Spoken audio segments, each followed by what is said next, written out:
Señor, acepta e oración de vos pueblo, junto con ofrenda que nos donado, el sacrificio que nos tabais celebrado en su origen de muerte y resurrección de Jesús, mas esta celebración aquí por hacernos tomar parte de su vida glorioso, por medio de Jesucristo, nuestro Señor.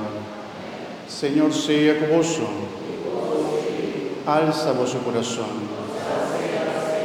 Levenos agradecís, Señor, nos Dios.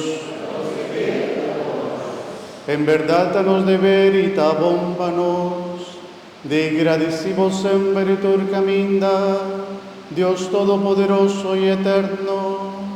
Pero agüe, más que nunca, pa sombra nos da celebra Cristo, cual sacrifica su vida y abiranos Pascu.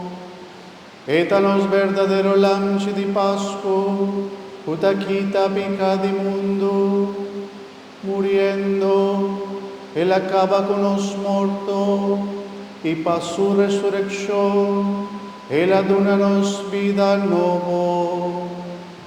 Besei, junto con tu ángel santo del cielo, en der multitud y en de baptizar al mundo, resplandeciendo de alegría pascual, ta proclama y alabamos gloria, cantando sin fin.